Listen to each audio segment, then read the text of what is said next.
Alright, I am the Mitten. Today I am going to be talking about the new map in the game World War III that is in prototype phase, and there is kind of like, I guess I would say, a mixed bag of thoughts on why would the developer give us an unfinished map. Well, it was for the sake of you to kind of experience what is to come. They're still working out the kinks and details and all that kind of stuff. If you don't know, and if you actually wanted to see the process of a map being developed, you can get the Unreal Engine 4 and spend let's say like the $8 on a particular texture or environment, and then use your landscaping tool to create even the a quarter of the map that you will find in this game World War III, and then obviously not be a professional and then see how long it will take you to make just the smallest amount of space, very detailed, and then tell me that you won't spend more time watching tutorials on how to do that over actually just going in there and being a professional and making a small chunk of a map. So it's a very long, grueling, difficult process. Obviously, this is a smaller development studio. That's one thing that I wanted to mention. So the map's in prototype. You kind of see it the way you would see it if you were to start the process of developing a map, I guess, to an extent, using the Unreal Engine. But with the Unreal Engine, it's like, it really depends. Like, I don't know what engine they're using. I don't know if they're using the Unreal Engine or not. Obviously, I've never developed a map on Unreal Engine 4. I do have Unreal Engine 4, and I have the ability to, if I eventually want to invest in certain environmental and texture packs, I can start to do something like that, which I do want to kind of experiment and, kind of see how long it takes to create a really small little minuscule thing. But, as much as I'm kind of disappointed with the developer that they just gave us a prototype map, just won't you wait a little bit longer before you release that? Honestly, I think it was kind of like, here's a map, this is what you would expect, just generally speaking, of what it would look like, and with some amount of time we will have full details and everything with the map, which will actually make it a little bit easier and playable. And then the gameplay is just me starting off a match and there's literally nobody there, so I'm like, I'll just capture points, blah blah blah. At the end of everything, the game actually did crash on me, which is unfortunate. I don't know why this happened. I did manage to capture, over 20 minutes worth of gameplay.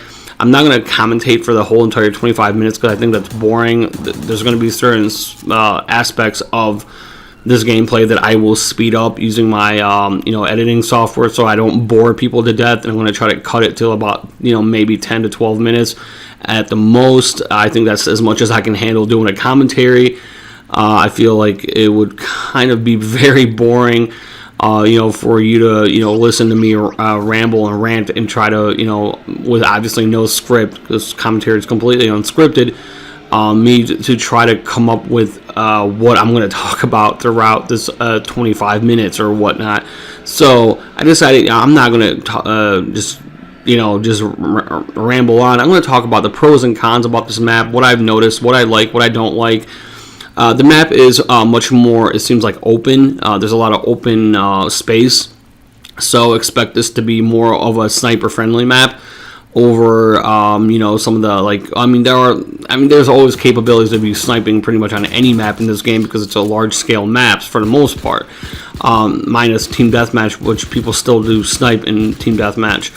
I'm also going to talk about some of the things that I would like for the developers to add into this game when it comes to game modes, and I'm really like, please add more game modes, because as much as I like regular Warzone and then the expansive larger version of Warzone and Team Deathmatch, I would like to see, like, on a very small scale, like a smaller version of like the Warsaw map as an example, but free-for-all, domination, kind of like, capturing the 3 flags, or capture the flag, something, that involves, teamwork, that involves, you playing by an objective, and I think that would be kind of interesting for them to do that.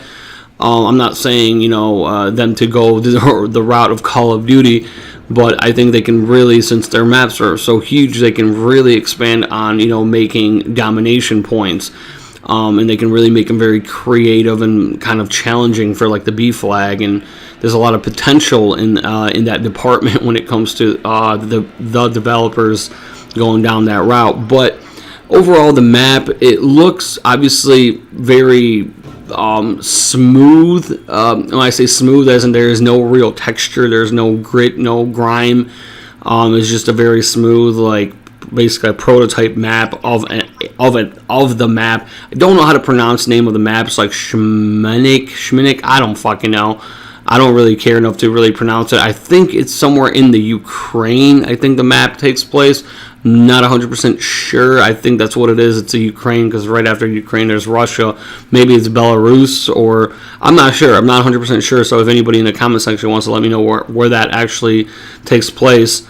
I didn't start from the very, very beginning of the game, because I initially didn't think I was going to be capturing gameplay, because it would be very boring, because there's no people playing in the very beginning. Eventually people join up. I get like 1 or 2 kills, and then as soon as I get out of my vehicle, I get just destroyed. And eventually I went up against an enemy that destroyed my tank. I don't know if it was a teammate or an enemy. I'm not 100% sure, but eventually I die in my tank. Like I said, it takes a few rounds of RPG, but it's quite easy to take down a tank, and I think it should be a little bit buffed, maybe to an extent. I don't know. Anywho, the map is very open. There are some aspects and creative spots where you can, if you're just playing the objective and you're not somebody that's really good at getting kills, because I mean, it's visually, I can't spot people almost. Like, it seems like I can't see them. Like, I can see them if I'm in more so a third-person view, or like in a vehicle, I can see them. I'm not saying there's a third-person view in the game, but I'm saying if you have either height advantage, or if you're in a vehicle, most often you can spot an enemy player. But when I'm just moving across with, just as the character or the soldier, I cannot always spot people, because there's a lot of places where it's almost like they kind of blend in with the map almost. Like it's a very easy map for you to exploit when it comes to hiding from people. But if you just want to play the game, play the objective, and not try to exploit all the hiccups and how the fact that the map is kind of broken, because it's a prototype, obviously, and they do let you know when you first start the game. It says, the name of the map, and it says in the big ass letters, prototype. It's telling you it's not a complete or finished or polished map. They're working on it, and hopefully, maybe in a few weeks we'll have a polished, decent textured map here. I wish they would kind of add partials, so we can have, the road would be finished, or the trees would be finished, something that could kind of help you out visually to spot another player. In particular, maybe the ground. That would be kind of, if they finished off the ground, and fuck the buildings. I don't care. The building. Actually, it's easy to spot people inside of buildings, but it's very difficult to spot them in nature, because it's almost like they blend in. So that's my, what I really hate about this map. But I mean, like I said, it's in prototype. You can't expect it to be perfect, because it's in prototype. But overall, map's really big, very open.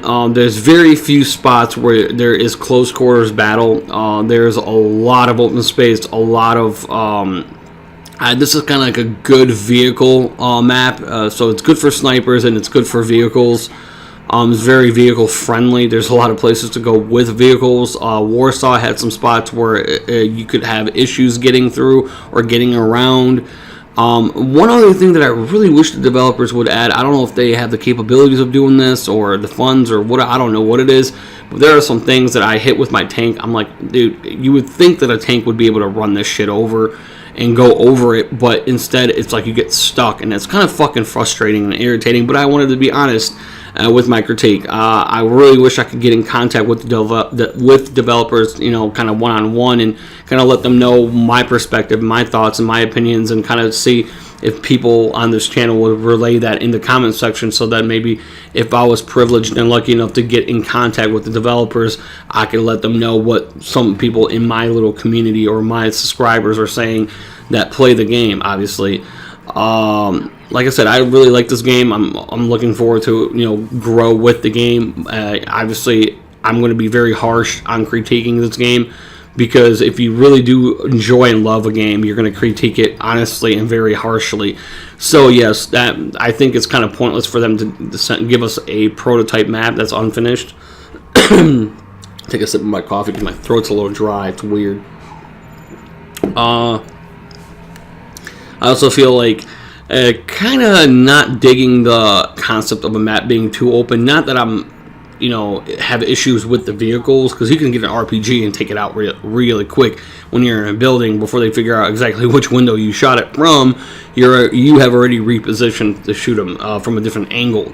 So taking out vehicles are not the problem on this map. It's the fact that from long distances, if someone's got a good sniper and they're good at sniping, they can really pick players off. So it becomes very punishing if you do use a sniper. So this is a very sniper and vehicle friendly map. Other than that, I think it's very creative. There's like little little bits and pieces. Like every point that you capture, like A1 and A2, has its own like thing.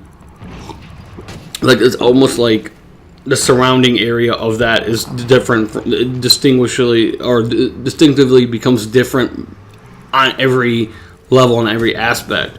So like if I go from A1 to A2, that area becomes ever so slightly different. I wish I could see the map more so detailed so that I can give you a good description of it. It's very bland, like simple, like there's no detail, so you don't know what that is. Okay, it's a building. Okay, cool. There's what looks like rubbish and trash on the ground. Like exploded vehicles or burnt down or torn down building. Shit like that. Overall, one thing that you have to realize, if you enjoy sniping, this is a good map for you. If you like vehicles, this is a great map for vehicles. I think the way that the flags are positioned, they're positioned well. So there's an ample amount of room for you to flank around and behind the enemy. There's also great, from point to point travel time. So there's not that overwhelming, like, holy shit, I just spent 3 minutes running to an objective type of thing. So I think they kind of try to focus a little bit more on point to point. Travel time is less. So from A1 to A2, there's not that superficial long travel time. But then traveling from A1 to B1, as an example, or B2, is a little bit further of a distance, but it's also not overwhelming. So I feel like they have improved the travel time between points. That's great. One thing that I really, really do wish that the time that it takes to capture a point would be sped up a little bit, because it seems like I'm sitting there for 2+ minutes just to capture a point. If that was reduced to like a minute and a half to capture a point, I think that would be fair. Usually games are up to 30 minutes, so a minute and a half to capture a point. That would also kind of have a better flow of the game if there's more players obviously on the map, and I think that would be the best concept and idea for that. But these are like my opinions. By all means, I'm pretty sure that somebody out there would have better ideas, and there would be potentially better things and improvements that could be done. But these are just my opinions. I'm not a professional by all means. I don't know. I think that might be good, that might be bad, but from what I know, I don't know. It could be bad, but overall, my experience on the map was fun. Like, I was not even playing to play the game. I was just playing to kind of showcase the map. So hopefully you do enjoy the rest of the gameplay. I think I'm going to, at this point, keep it up to about 15 minutes tops. And then that's going to be the end of the video. So if you did like the video, definitely hit the like button. Definitely leave me a comment. That's very important. Leave me a comment. Let me know some feedback. Let's try to get in contact as a team with the developers. Let them know our issues and problems with the game. And if you want to go as far as subscribing and hitting that bell, I would greatly appreciate that. I don't know why I just whistled. It's been a long fucking morning, man. I'm just didn't sleep too well last night, and I thought I need to push out a video today because I haven't in a couple of days. So the next video I will be uploading will be the showcase of my Minecraft pyramid. So definitely look forward to that if you're a fan of Minecraft. So that's all I gotta say. I'm the Mitten. World War III, awesome game. Peace. Unless I still got like 6 fucking seconds. I don't know what to do with this 6 seconds. Let's clap my hands. Yay! Winning. Be advised, enemy offensive drone spotted in your AO. Our units are taking hold of objective Charlie 1.